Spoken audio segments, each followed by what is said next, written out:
Good day, good evening, good night, good morning, wherever you are on the planet. This is John Dupuy, and this is Spiritual Technologies 2.0 Summit, and we keep rocking and rolling and getting some amazing people. And we have Dave Asprey with us today, which is really exciting, and I've bumped into your stuff and your technology and your reputation for a while now, and I'm really, really excited about this conversation, so let's get into it. And first I want to start it, in case there's a few of you who don't know about Dave, just read a brief biography, and then we can start rolling from there. That's okay with everyone. Yeah. All right. So Dave Asprey, founder of Bulletproof and author of New York Times bestseller, The Bulletproof Diet, is a Silicon Valley investor and technology entrepreneur who spent 2 decades and over $300,000 to hack his own biology. Dave lost 100 pounds without counting calories or excessive exercise, used techniques to upgrade his brain and lift his IQ by 20 points, and lowered his biological age while learning to sleep more efficiently in less time. Learning to these seemingly impossible things transformed him into a better entrepreneur, a better husband, and a better father. Dave is the creator of the widely popular Bulletproof Coffee, host of the #1 health podcast, Bulletproof Radio, and author of the New York Times bestselling book, The Bulletproof Diet. Through his work, Dave provides information, techniques, and keys to taking control of and improving your biochemistry, your body, your mind, so they can work in unison, helping you to execute at levels far beyond what you'd expect without burning out, getting sick, or allowing stress to control your decisions. Oh, and the author of a new book. The new book is called Headstrong, and it's about how you can upgrade the battery that powers your brain and the rest of you. So it turns out all personal development, all spiritual growth is easier, and some of it's only achievable when you can make enough energy to do the work. And a lot of people have a problem producing or storing energy in their body. So some of the peak states that we're capable of are not reachable. Just you can't bring enough, just can't bring it to go to the state, even though you want to go there. Brilliant. And is that available now? It's available for pre-order online right now at orderheadstrong.com, and it ships April 4th. Okay.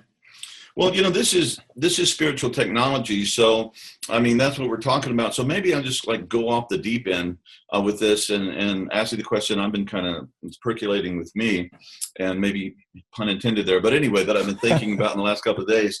And that has been, you're doing this thing. And let me say, I'm the CEO of iAwake Technologies, and, we create brain entrainment technology that really improves the function of the brain. And I'm the author of this book called Integral Recovery, which is integral practices to overcome alcoholism and addiction. And so the idea of working hard and working well and doing the best of science and techniques and technology to become a version of yourself you never thought possible is really right up my alley and the thing that really excites me.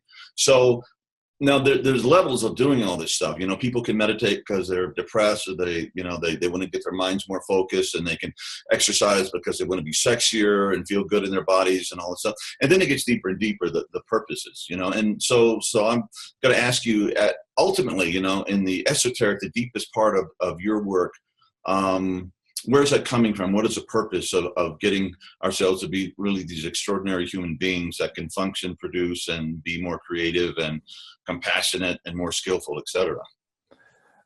I fundamentally believe that we're wired to be kind to each other and to be helpful. And that one of the biggest things blocking us from that is simply a lack of energy.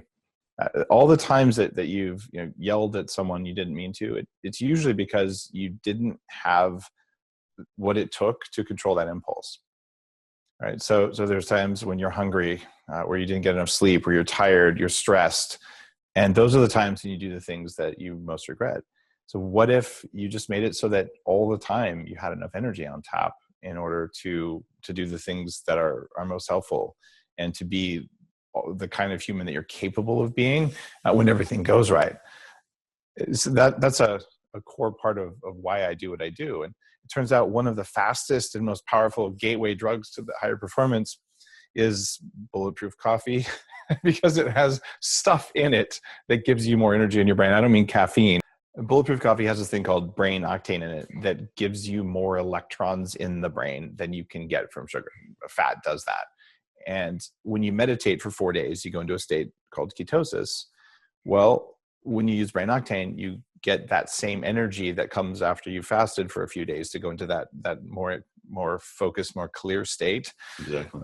Well, if you can take it to someone who's never fasted, who's never done intense meditation, and all of a sudden like, wait, I feel like a sense of relaxation and groundedness. It's because the part of us inside our head that struggles and is always worried about having enough energy shuts up. And when it shuts up, that's called clarity. And you have more energy. Yeah, you have more energy, and you have more self-awareness. So the higher the energy level, the higher the self-awareness, and the easier personal development comes. And that's why the body of work in the Bulletproof Diet was really around, how do we get our body working? What do we eat? What do we do so that our physical hardware works? And then Headstrong is, all right, now that we've got a baseline of performance in the body, what do we do for the brain? It turns out every cell in the body, at least almost every cell, has mitochondria in them. And mitochondria are often called the power plants in our cells, but they're more like the battery in your cells. They make power, but they also store power. And they're what allows us to not have roots into the soil like plants do, because they don't quite have that capability. 10% of your body weight is your battery. You have about 15,000 mitochondria in the cells in your brain, like in your neurons, and in your eyes, and in your heart. And in the rest of your body, you have maybe 1,000, 2,000. It depends on the type of cell.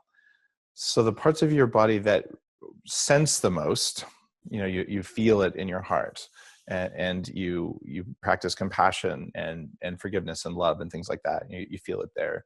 And you think in your head, and of course you perceive with the eyes. The eyes are actually an extension of the brain anyway.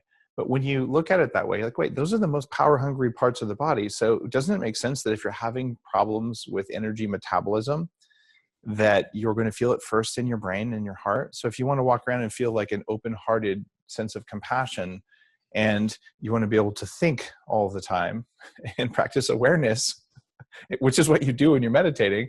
Well, if you're meditating with a battery that's half depleted, that can't take a full charge, it's not reasonable to expect to get all the benefits of meditation that you're capable of. This happened to me.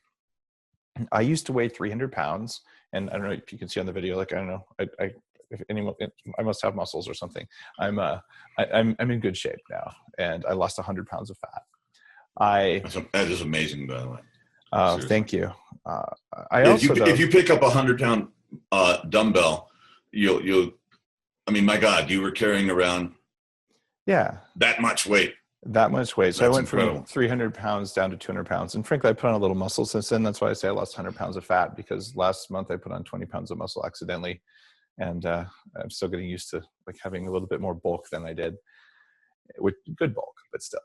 The interesting thing though, is that when I was in my mid 20s and I weighed that much, I also was a jerk. And what was happening there is my energy would fluctuate, hypoglycemia, things like that.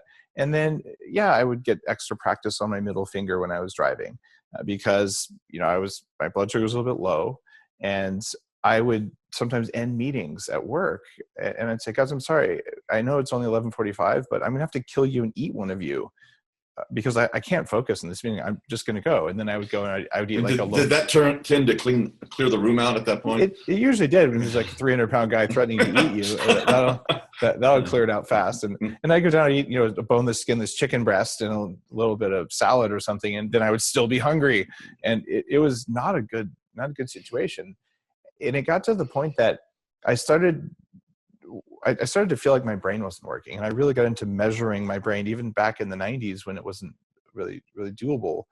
I found ways to quantify for myself. So I was worried, and many people listening to this right now, they're like, okay, today I'm struggling. I'm clearly struggling because I'm not trying hard enough. Like, it's a moral failing. And what I found was that, wait a minute, I am actually performing at a different level on different days, and I don't know why. And it's not me. And that realization that pushing isn't always the solution. If you have the accelerator all the way to the floor, which I did, and I was decelerating instead of accelerating, well, what are you gonna do? Push harder? It's already to the floor. Like there's nothing else there. You might want to figure out that the tank is out of gas, or your spark plugs aren't working, or there's something else wrong in your energy production or somewhere else in your life. Maybe you're traumatized, you don't know it. And where I ended up after a long time of injecting radioactive sugar into my arm and doing a SPECT scan to see what's happening in my brain, going to the Himalayas, going to Nepal and Tibet, learning meditation from the masters, going to Mount Kailash. I was doing ayahuasca before it was cool down in Peru with shamans almost 20 years ago, and becoming an advanced yoga guy and learning all these different more Eastern paths. Is that there is a commonality amongst all of them. And with what happened to me when my brain stopped working and I weighed 300 pounds, and it all comes down to those mitochondria I talked about earlier. About 2 billion years ago, we had an event, and no one's really sure what it is. And now we're thinking maybe it was even 3 billion years ago based on some new fossils they just unearthed, but a while ago. Mm-hmm. Some bacteria, little red rod-shaped bacteria, merged with another life form, and there's great debate over what the other life form was, whether it was a parasite or whether it was something like Rixetta. But in other words, there was some sort of single-celled thing, and there were these bacteria, and they merged together. The story we tell ourselves in high school biology is that we harnessed the bacteria to make energy. But the way it looks in our system is that the bacteria were like, oh, look, a petri dish. Let's take it over. So inside your body is a quadrillion mitochondria, tiny bacteria that talk to each other.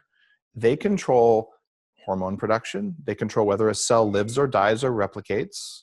They control how much energy you have. In fact, they monitor the environment on a second-by-second basis, faster than you can think about what's happening and decide how to set all of the stuff in your system. Those bacteria only have to do 3 things, and they're 3 things that every life form on Earth has to master. You cannot live without these 3 things, the core things. And I say this as a computer scientist. My career in Silicon Valley has been studying and creating early iterations of cloud computing and looking at how do you manage and correlate events from very complex systems you don't understand, and then how do you hack them, because I really was a computer hacker in my career. So what these core algorithms are, number 1, run away from or kill scary things. It's fear. You have to have defense mechanisms if you're alive so that you don't become food. Like, it's a pretty straightforward thing. And that one, it seems kind of obvious. The second one is eat everything so you don't starve to death, because starving to death is the end of the species from the perspective of a bacteria or a tiger. It doesn't really matter. And we've all done that. You see the plate of cookies and you're not going to eat just one. And the next thing that you must do, so we have fear, we have feed, and then there's one more one. It's an F word as well. It's to reproduce. Right? That's all you have to do. And I would just challenge you. What have you ever done in your life that you're ashamed of that didn't come from one of those 3 behaviors?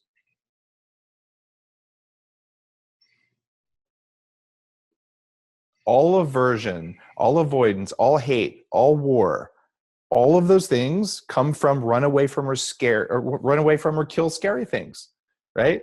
All eating disorder stuff, eating crap, eating stuff that doesn't serve you. Eat everything or the species will die. And then why did you go on a date with that person that you knew wasn't good for you and her sister? You knew it was the wrong thing to do and you did it anyway, right? Well, who's calling the shots there? Because I got news for you. It's not you. It's your mitochondria. It's an emergent phenomena that you perceive as urges to just have one more cookie. To what this ends up doing for you when you understand this is that those things that you do that you feel guilt and responsibility for, including food cravings, including sitting there working on a meditation and not getting the results you want because your mind is wandering and thinking about sex or thinking about scary stuff or worrying when there's a voice in your head that's criticizing you. All of those are a quadrillion bacteria making a quadrillion little tiny decisions all the time that percolate up to become what is essentially your ego. It's a core survival thing that's part of your meat operating system, and it is a different consciousness than you, and it gets in your way. That's what it comes down to, and that's why I wrote Headstrong, because those little bastards are entirely hackable because they're stupid. They're bacteria. They're not very smart. See, we're really smart, but we're stupidly slow. And here's an example. If you lean against a hot stove, no one on earth has ever gone, it smells like bacon. Oh, yeah, my hand's pretty hot. I think I'll move it. Right? We don't do that. What happens is something pulls our hand away. That would be the operating system in your body, which is ultimately driven by these mitochondria. And then you go, good thing I pulled my hand away, which is a bald-faced lie. You didn't pull your hand away. Your body pulled your hand away, and then you told yourself a story that you decided to do that. It's not what happened. I run a neuroscience, I'd say the highest in brain training facility on the planet right now. It's a 5-day program in an executive mansion with custom hardware and software for brain upgrades for like Fortune 500 CEOs.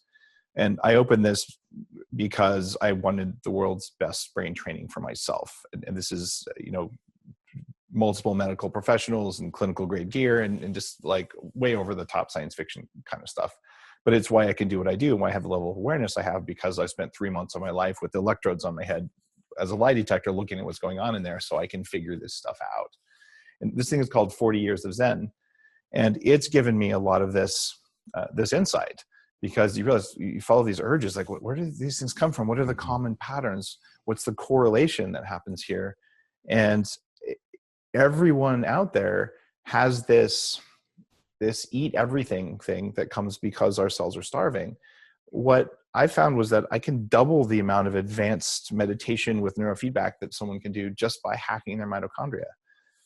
So the first step, and the reason that Headstrong as a book exists, is to teach people that 48% of people under age 40 have early onset mitochondrial dysfunction. You imagine the first day you get your phone, battery charges up, you make calls all day, your battery's still good at night. And after you've had the phone for a year, like you charge it, it takes longer to charge. It doesn't stay charged past 3 or 4 in the afternoon. Right? And it's probably slower too, because it's got more apps on it or whatever else. And eventually you're like, well, this is battery decline. You're doing the same thing.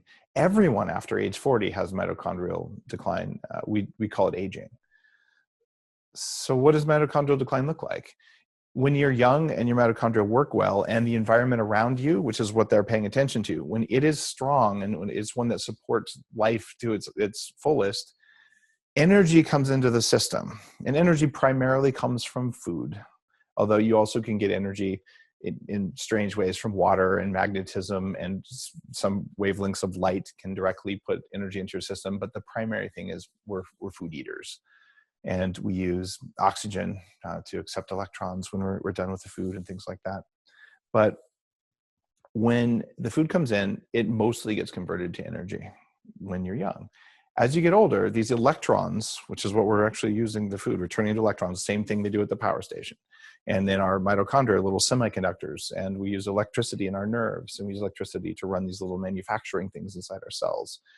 This is not the way medicine looks at it. They look at it almost all as chemistry, but chemistry is driven by electrons. And now that we've shown our mitochondria are semiconductive, that they are little LEDs, they actually make little photons and spit them at each other as a way of talking to each other. No one knew this stuff 10 years ago. This is very new quantum biology. And I don't mean quantum woo-woo, quantum field, let's all love one another and, transport ourselves from one place to another. For all I know, maybe that stuff is real, but I'm just telling you, when I say quantum biology, I mean bioengineering with mass spectrometers and stuff like that we're talking about. That means that perhaps when we hack these things so they have more energy, that we would experience more of these quote woo-woo things just because things are working the way they're supposed to work. And I'd leave that up to each listener to decide how they perceive the reality that they live in. But I can tell you that hacking them is a physical act you do. And what you want to do is you want to make it so that when food comes in, it efficiently and reliably converts into electrons that you can use. If instead the electrons leak out, they cause inflammation. And when you have brain inflammation, it slows you down. It makes you cranky. When you have body inflammation, pretty much every neurological and other chronic disease you can think of, diabetes, heart disease, cancer, Alzheimer's, Parkinson's, MS, all of them have inflammation at their core. And inflammation is a mitochondrial dysfunction at its core. In fact, in Headstrong, every one of those diseases, I have multiple links to the mitochondrial connection there. So by going to this very core thing, these quadrillion little tiny bacteria that they actually used to be bacteria. They've dropped some of their DNA and share it with us now, but they're still at their little hearts are bacteria. These quadrillion of them, pretty much if they're working, you're not going to get sick. And if they're not working, you're going to get sick. Your gut biome, all this bacteria in your gut, is a tiny drop in the ocean compared to the number of these other cells. They're the things you've got to manage. So you make it, so they make energy like you did when you were young. And your inflammation goes down, your muffin top goes down, and your level of focus and clarity and self-awareness goes up dramatically. And you do that first and foremost with food. But because these little cells listen to the environment all around you, it's not just that. If you're sitting under LED lights right now, those bright white ones, even the warm LED lights, you're causing 23% more damage to the mitochondria in your eyes than you would if you were under halogen or incandescent lights. Fluorescent lights are also bad for you. When you cause damage to mitochondria somewhere in the body, they signal to the other ones, and it causes inflammation and a reduction in mitochondrial function. If you stay up late at night with bright lights on, you harm your mitochondria. So light affects the battery in your body. It's not too surprising. We've known parts of this for years, but no one put it all together until about 15 years ago. And you look at temperature. You look at all of these environmental inputs you take, including gravity, pressure, sound, vibration, hydration, the type of water you have, as well as a big problem is toxins. We make so many toxins that are man-made, and then Mother Nature makes some really nasty toxins in very high doses now because we pissed off Mother Nature. So she's like, oh yeah, I've got some, here's back at you. These are things that come from toxic mold that grows in people's houses. I shot a documentary called Moldy, moldymovie.com is the URL for that, because you want to try and be a conscious human being when there is a war happening between mold in your house and the mitochondria in your body, which are bacteria, because mold and bacteria are ancient enemies. One of the first signs that people get when they have toxic mold, which is a source of mitochondrial poison, is they have nightmares of dying. It's very predictable. In fact, I'll ask people like that. Oh, you have all these weird physical symptoms. You gained 25 pounds in 2 months and you moved into your new house and you're bruising easily and you have nosebleeds. Let me guess, you have nightmares too. It's like, how did you know? Really vivid ones. Yeah, that's these little tiny things in your body going, something's killing us, please listen. And then they send you these images of war and death and destruction. It's all tied together. And it's because when you do things that make them weak, you are weak. Yeah, let me ask a question. Now, when you're dealing with somebody who has mitochondrial dysfunction, at this point, you're working with an individual. Is it just you're looking at symptoms and you can pretty much diagnose it, or do you have like a mitochondrial dipstick and something that you can look at them and say, you know, they're not functioning so well? Is it more based on the symptomology of the individual? There's a whole bunch of different people working on mitochondrial sufficiency testing, and none of it is very accessible. The best stuff uses an oxygen mask and measures oxygen efficiency. So it's generally, you have to be kind of a geek to do that. It's pretty straightforward. If you're over 25 years old and you're not at your perfect weight and performing really, really well, you have mitochondrial dysfunction.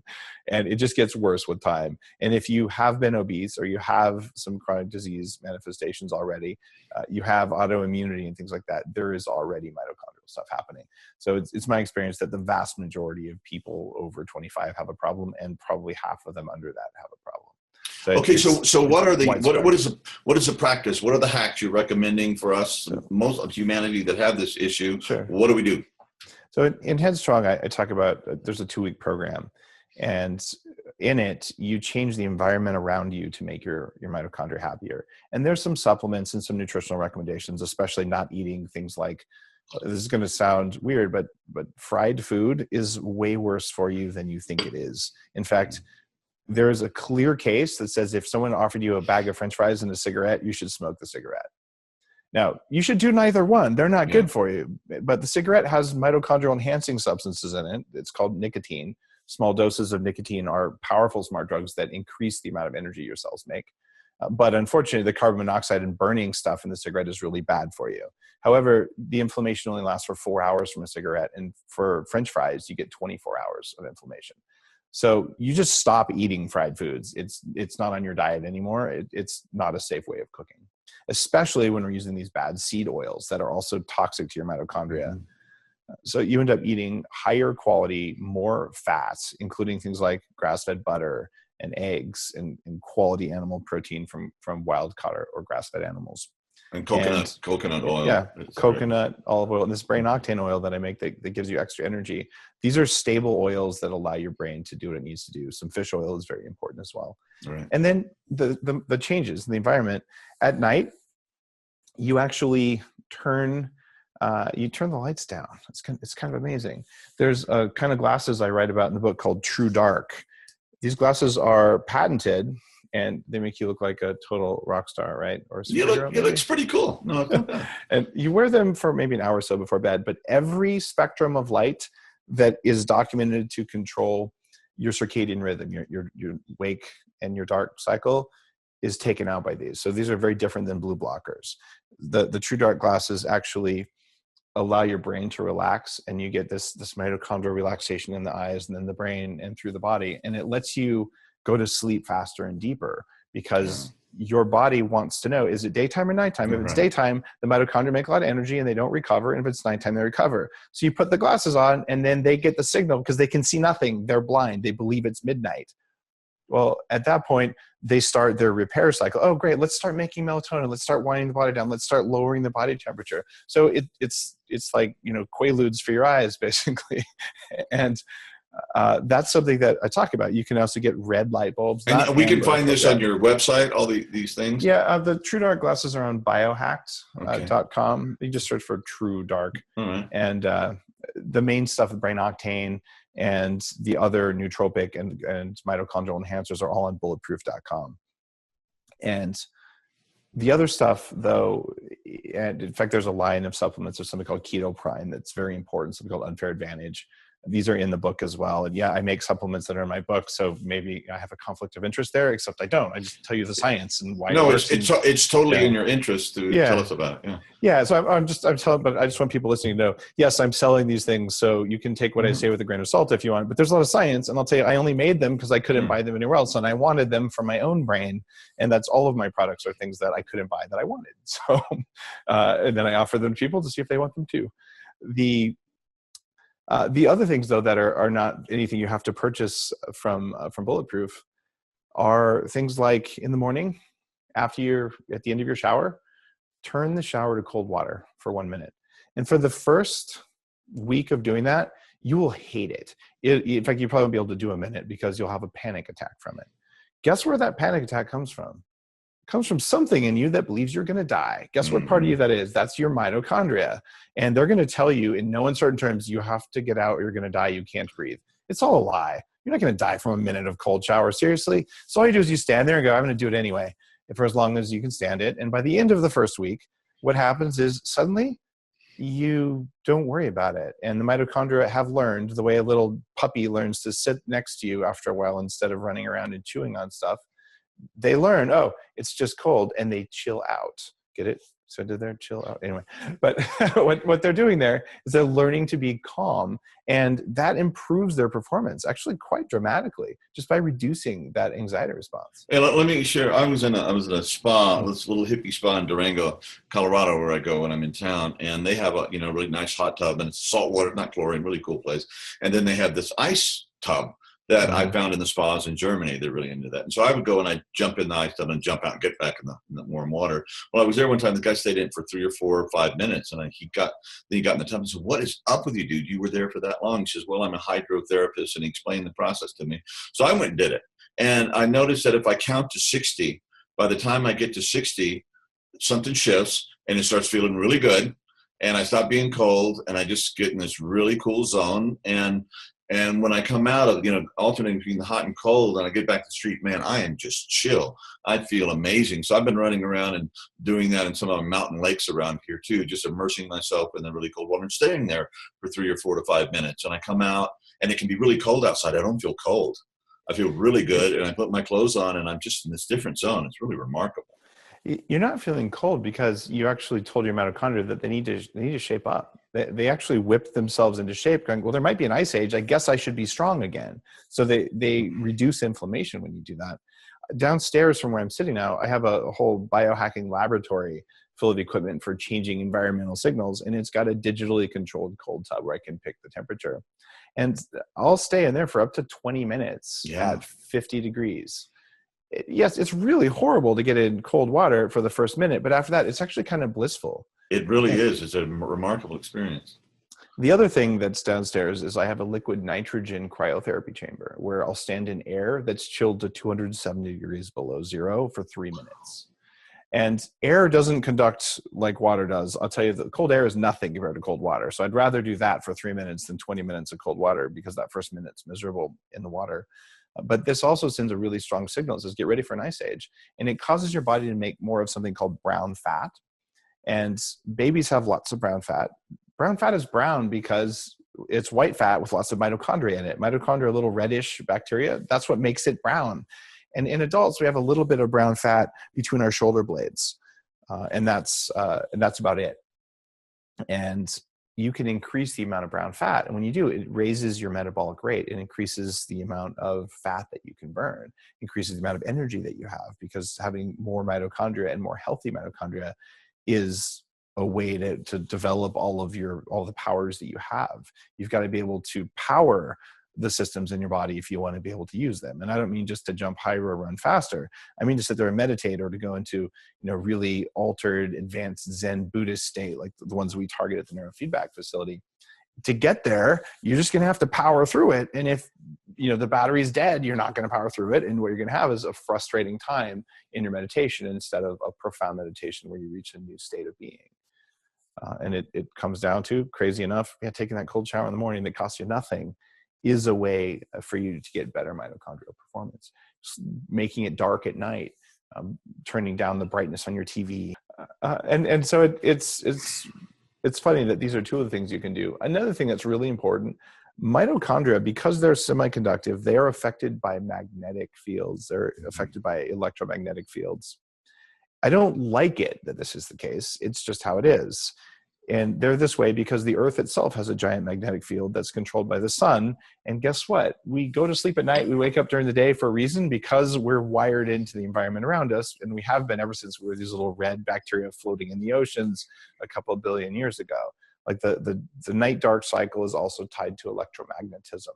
There are hundreds of studies supporting what I'm saying here, even though there are a few studies from the cell phone industry that says that electromagnetic frequencies don't affect us because they don't cook us, which is the basic argument.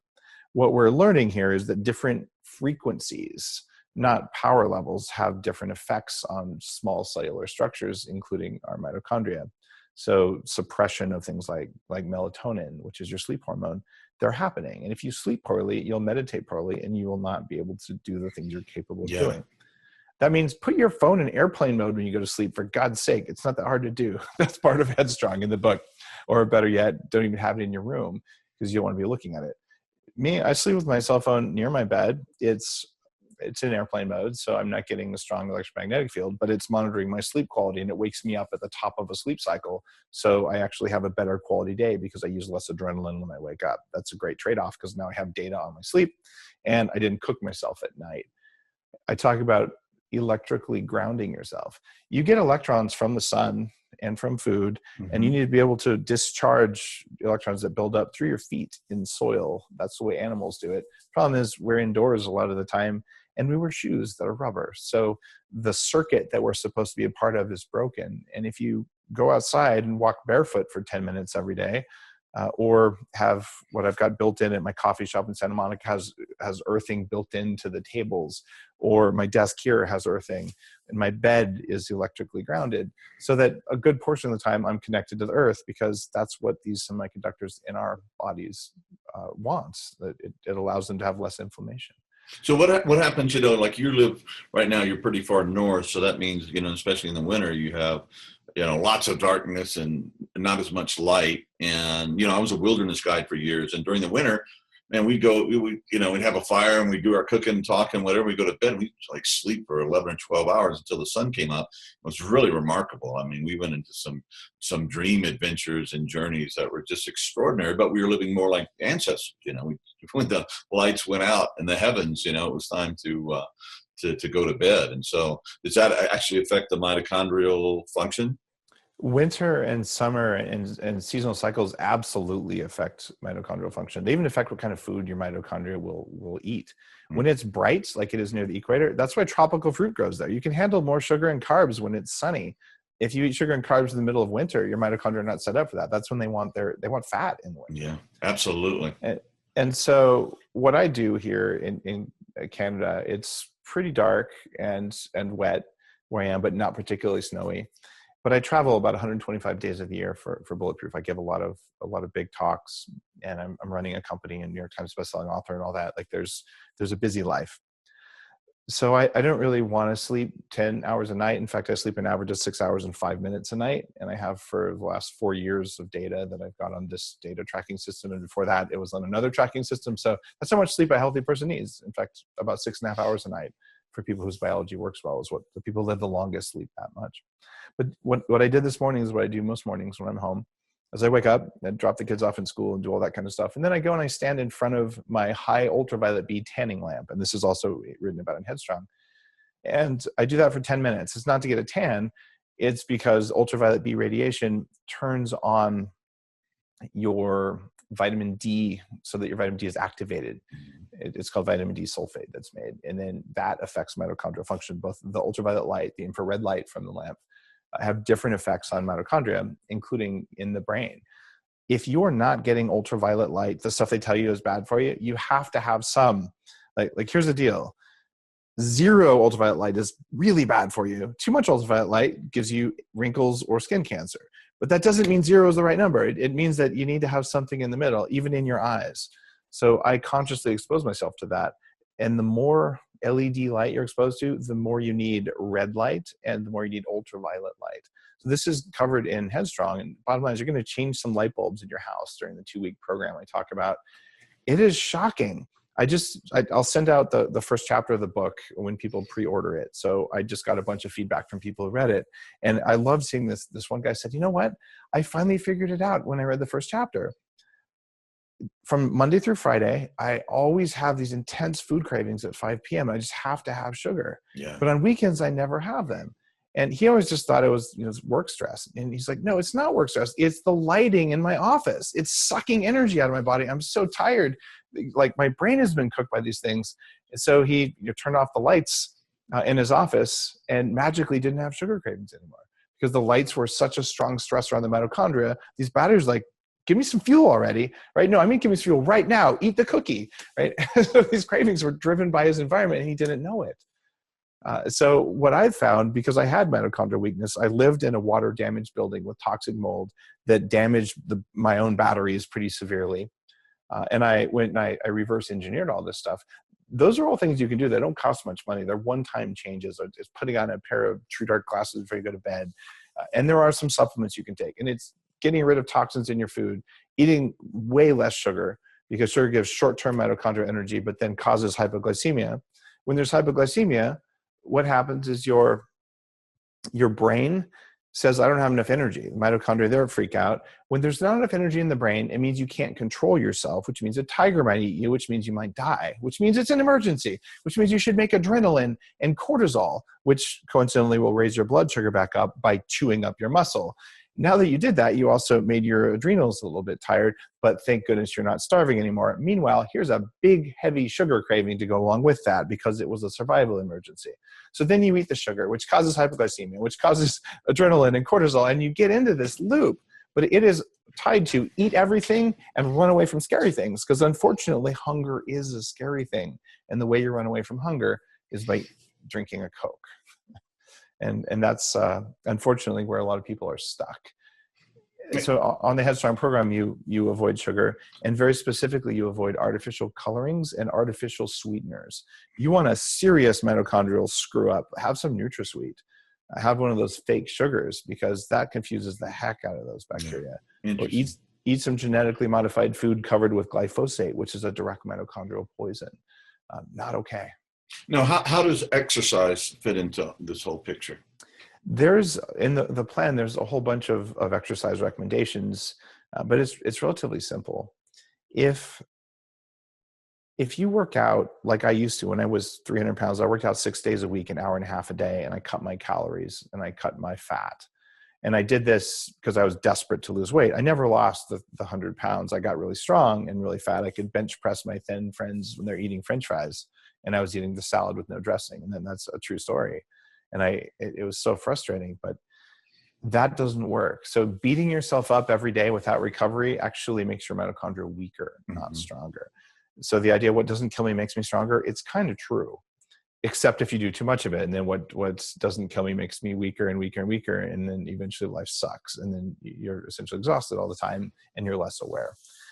That's what happened to me. So here's what the research in the book suggests. Number one is that once a week, you need to work out for 20 minutes or maybe 15 minutes, really, really hard. That means sprint and then lay on your back and pant, and then sprint and lay on your back and pant, and do that for 15 minutes if you can even handle that for 15 minutes. I mean, sprint like a tiger's chasing you. Why? Because you want your mitochondria to think a tiger's chasing you so they'll get stronger, right? And the other thing you might do once a week, or instead of that, is lift really, really heavy things without stopping for 10 or 15 minutes. And I talk about which exercises are best to do that. There's only 4 exercises really necessary. And when you do that, same thing, heavy muscle pushing triggers the mitochondria to make those cells much, much stronger. That handles one set of mitochondrial activities, which is kill the weak ones and start growing new ones. There's another set of so-called exercise that isn't really even exercise. It's called movement. And every day, a 20-minute walk is all it takes in order to cause the normal stuff you need. I use a technology called the Bulletproof Vibe. It's a form of whole body vibration, and I manufacture that as well. It's on bulletproof.com. It vibrates 30 times a second. And this is a frequency that NASA identified works, and they use whole body vibration to help astronauts recover when they come back from space. So it's something that, okay, I didn't have time this morning to go for a walk because I was standing in front of my tanning light, and so I vibrated. Sometimes I'm on the phone and I'm vibrating. You stand on it, you bend your knees, and it changes what's happening inside your body because vibration stimulates mitochondria. And it also tells your muscles that you're doing something 30 times a second, so they better get ready for that. So you can send signals in like that, but it's basically do something really hard for 10 or 15 or 20 minutes once a week and go for a walk. But taking the stairs isn't going to make you a better person. It's probably just going to make you breathe stairwell air, which isn't even that good.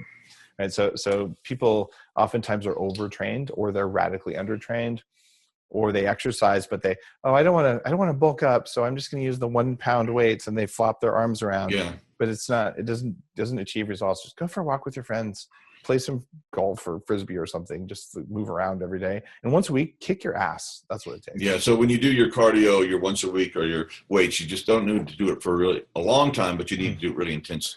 So you're at your 10, you're just, or, you can't speak, you're breathing so hard, and that just kicks.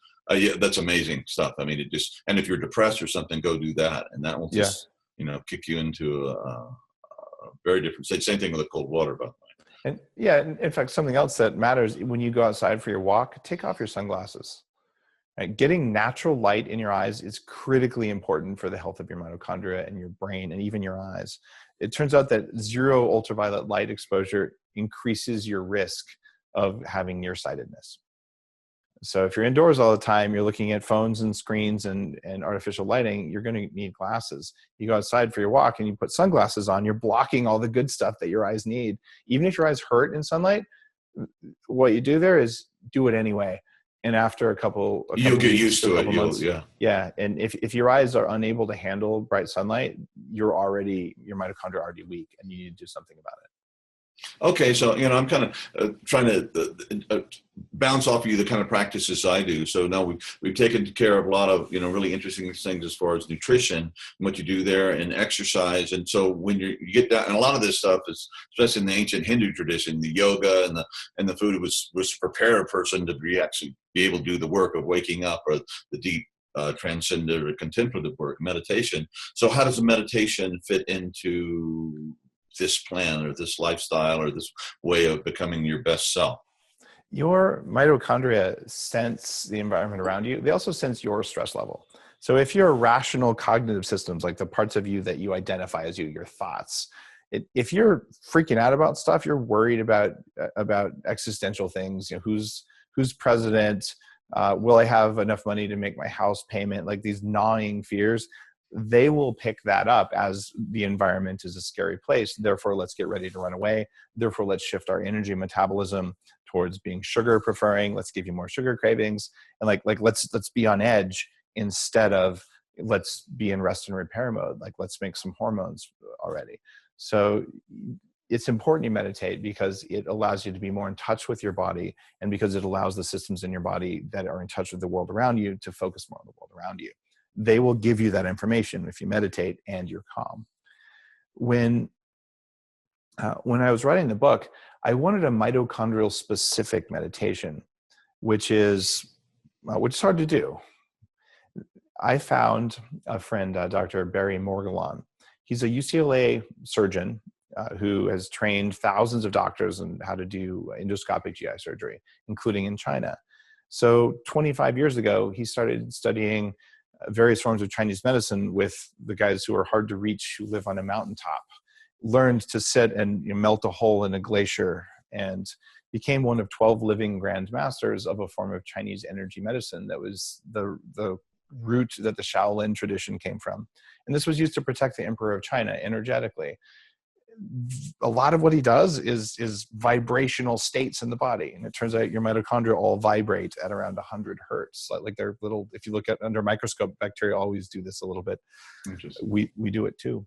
So he's able to do things that most people can't do, including for healing. And he's a fully Western doctor from Tennessee, yet one of 12 people on earth alive trained in this amazing tradition. So he wrote a custom meditation for Headstrong that is designed specifically to help you get in touch with these little things that are actually calling the shots in your body way more than you'll like to admit.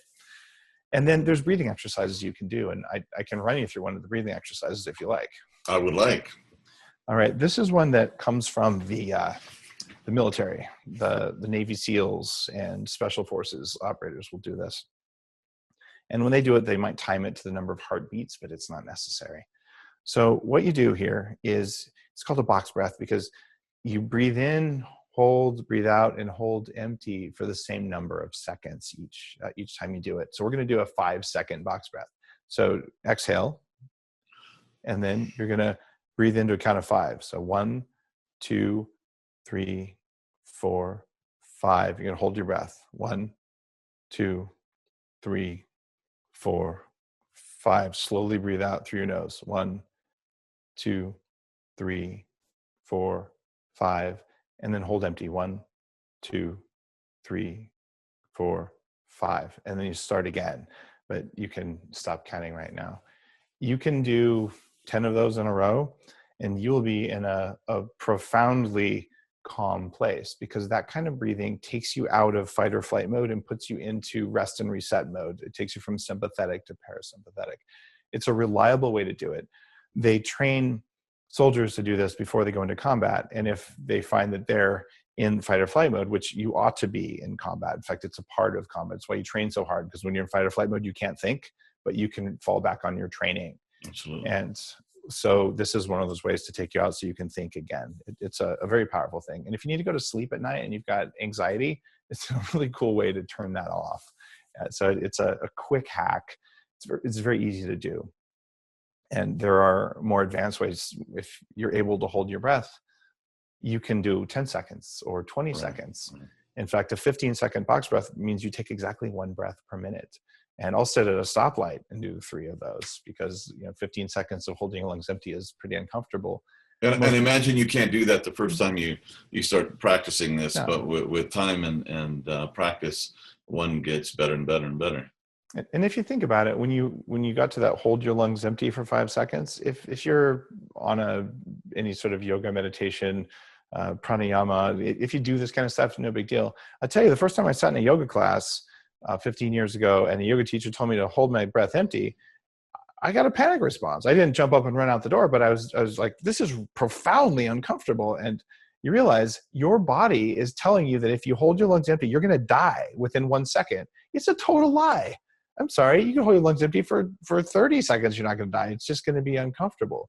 So this whole, I'm going to die. It's like an annoying little voice in your head, and it's totally lying 99.9% of the time. And it's your job to use cold.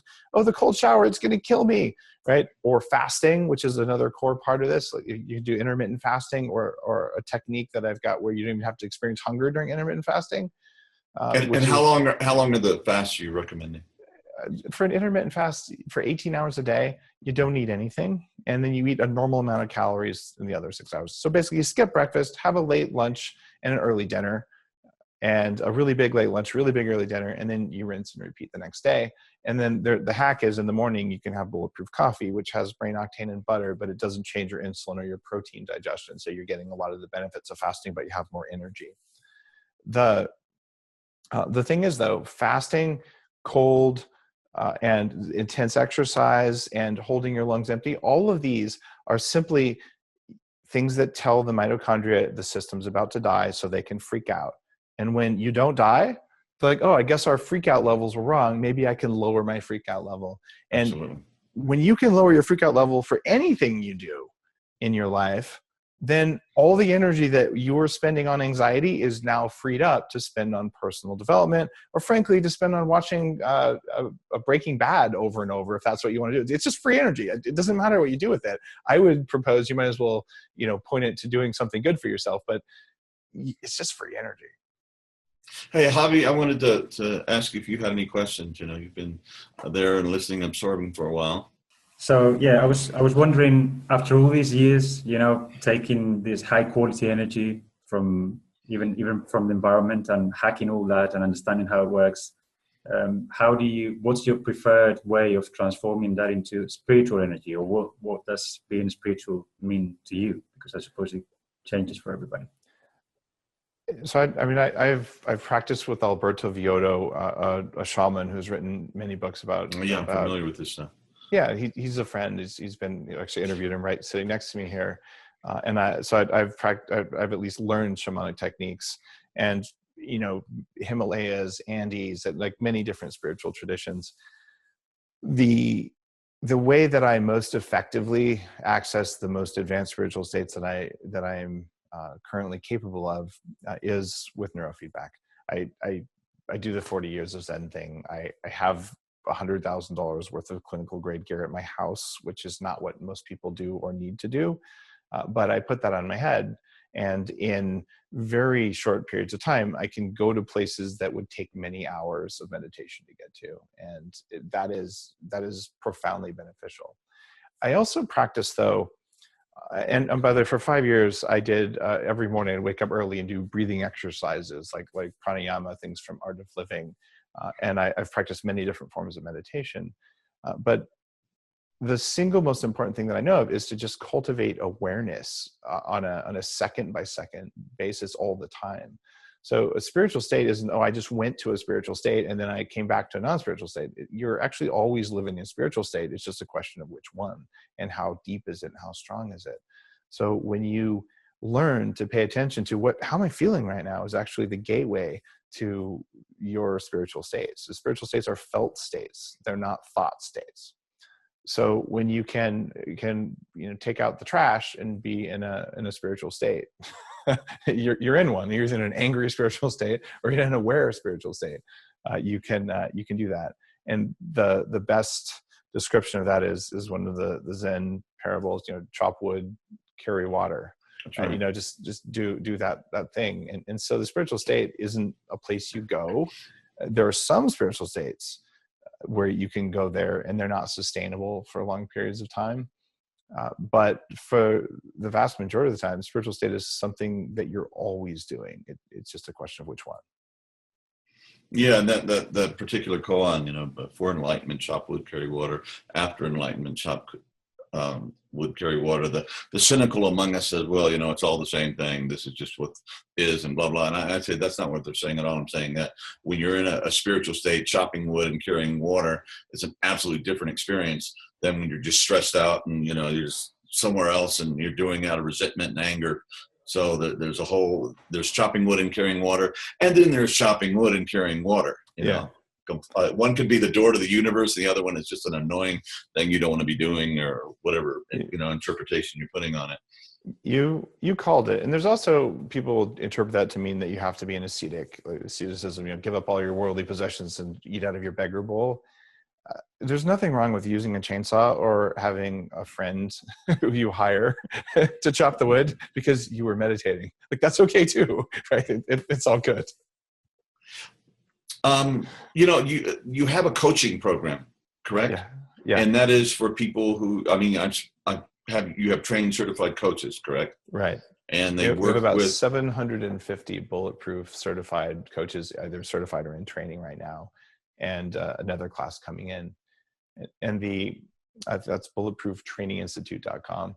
And the idea there is to teach you to be a coach for people who want to perform better. So you learn a little bit of the nutrition stuff from the Bulletproof Diet, but a lot of the techniques we're talking about here combined with an awareness where it's really important if you're going to be in a coaching profession. By the way, there's hundreds of thousands of people who are hanging up shingles as coaches who haven't achieved a lot and haven't trained very well.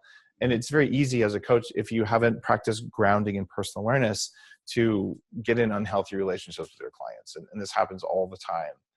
So part of the Bulletproof coaching program is to teach you self-awareness as well as the knowledge that you need to share so you can be an effective coach versus someone who just tells people what to do that then they won't do. Yeah. And you also, in my own coaching experience, you have to walk the walk before you can really do the talk in any effective way. And one thing is just a head trip. The other is a transmission. Another field of understanding created, and it just makes all the difference in the world. Exactly. I was leading up to that because I believe you guys have been using PMP or Profound Meditation Program 3.0 in your coaching classes, and I felt that was like, oh, really? I just found that out a couple of days ago. That was something that Louis had set up, so I was pretty excited to feel that have a part in what you're doing.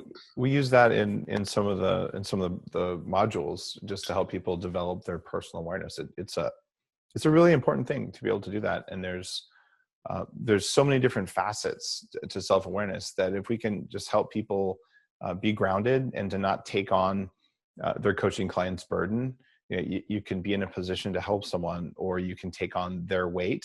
And the best coaches can leave a coaching session unburdened and having helped someone. And the worst coaches, even though the people might like the results, they're taking on the weight. Yeah, absolutely. This is all kind of soft skills stuff, but anyone who's a trained therapist will know what I'm talking about. And anyone who's an experienced executive coach also knows this. It's about having healthy boundaries, and that's a part of being a trained coach, at least in my Now, it is one of the things that I think is really essential for people to figure out, among all these other things, is what the hell they're supposed to be doing with their lives and what their vocational, personal mission, or what they're here to do. Do you find when you have people doing these awareness exercises, the meditation, the exercise, the nutrition, the cold water, all these different hacks, is that something that begins to emerge as a clarity, like, oh yeah, this is what John was here to do? Or do you do specific exercises for that? Or is it kind of a byproduct of getting all your mitochondria going and doing all this work with your body and your awareness? Well, there's two things that happen in order for that to become self-apparent. The first one is you got to get the mitochondrial energy up. And the second thing is you train them so that they stop freaking out. Let's say that you got your energy levels up, but now you have these three systems running around your head out of control. I'm going to die. And you haven't done the cold bath thing. You haven't learned to hold your breath empty. You haven't learned to go without food for a few hours, right? It's not that you haven't learned these. It's that your mitochondria think you're going to die when you do those things. So then you feel huge amounts of anxiety, right? So you haven't learned to manage those inputs. So basically your body is running roughshod over your mind. Well, those same run away from or kill scary things, let me tell you, finding your life's mission is actually scary because it might mean you have to stop believing the stories that you've been told since you were a little kid. Absolutely. You have to be a doctor. You have to be a lawyer. People with money are unhappy. You should be poor. Whatever message you got, it was a lie because it has nothing to do with your life. That was what someone else put on you. And that's okay. It happens when you're a little kid. It happens when you watch TV. Like, we're wired to absorb those things. Sure. So to stop believing something that you believe and to choose to believe something else, even something that you're already feeling, is something that feels like you're going to die. And that's why it's so hard. And anytime you raise the energy in the system and then you reduce the noise by turning off anxiety around food, anxiety around cold, anxiety around air, all these other things, it's that combination that then gives you enough energy to go, wow, well, what the heck anxiety is left? Oh, the anxiety is that I actually don't want to do what I'm doing. I want to do something else. I think it becomes much easier to do that kind of awareness work when you get those two things out of the way. And that's why those are both in Headstrong. When they do this work, when they clean themselves up, they get their mitochondria going to the right level, and you do these biohacks and the meditation stuff is a flow state. The flow state becomes more of an ongoing, easily accessible experience. It's interesting when you look at the research on flow states. There's a group of people who can only reach a flow state like when they're on pot and coffee and skiing really fast, or like doing things where their body's about to die. And it's one of the gateways to a flow state. And this is why we have a lot of these extreme athletes. Unfortunately, sometimes that kind of flow state is fatal. And if it's not Absolutely. fatal, it's they debilitating. die. Or sure. You just break both legs. Like, there's a lot of suffering that comes from pursuing that sort of a flow state. They call that chasing the scream, kind of. So that's one way, and it's not the way that I pursue. However, pursuing adventure is and one of the ways of doing this. However, service is the easiest way to get into a flow state. So when you know that you are helping another person and genuinely helping them in an act that is selfless, it actually is still selfish because it's putting you in a flow state. Well, it's enlightened selfishness. Of course, it's for all the right reasons. But so this is why people volunteer. People volunteer because it feels good, right? It puts them in a flow state. And you can rationally say, well, I do it because it makes the world a better place and blah, blah, blah. And that's all true. But at the end of the day, the reason you felt really good when you helped someone build their house, or you fed a hungry person, the way Tony Robbins does, or you just share knowledge that, changes people's lives, that puts you in a flow state very, very reliably. And to be in a flow state, you got to have enough energy. If you're hungry all the time and you're poisoning your mitochondria with toxins that lower the ability for them to make an electrical charge, it's not going to work. And you can also just do that, as you move through the world, you go to the grocery store or the gas station or something, instead of the person behind the counter just being a functionaire or an object to be used to get your groceries and give you your change or whatever, your receipt, there's just moments of just kindness and just connecting and smiling at somebody and God, your hair is amazing, or whatever, some honest thing. And there's just moments of that is so good and it's so heartwarming and we begin to realize the beautiful individuality of the human family, and people stop becoming abstractions.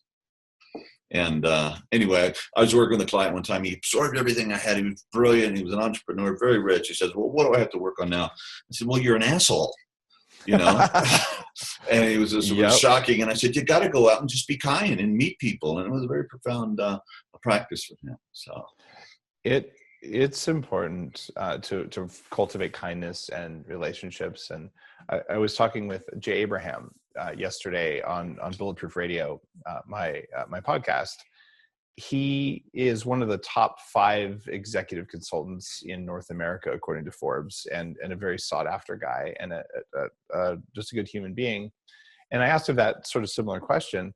And he said that especially when he travels to Asia, just in order to get his energy up, what he does is he goes to every floor of the hotel where he's staying, even though these people don't speak his language, and is very nice and gracious and says hi to the wait staff and the maids and things like that. He's like, yeah, it just makes me feel really good. And that's one of the things he does actually, like for jet lag, is he goes and he connects with people so he can be in more of a flow state so he can give a better presentation on stage in front of thousands of people. It's an interesting idea, but I like what you're saying. And it's my experience as well. Just be nice to people. Yeah, and that's something. So I just got the nod that we need to be wrapping this up. And anyway, really, really, really appreciate you. All right, excellent. All right, thanks, John. Hey, Namaste. Thank you so much. I really appreciate it. Thanks, Javi. Thank Bye. you, Dave. Namaste.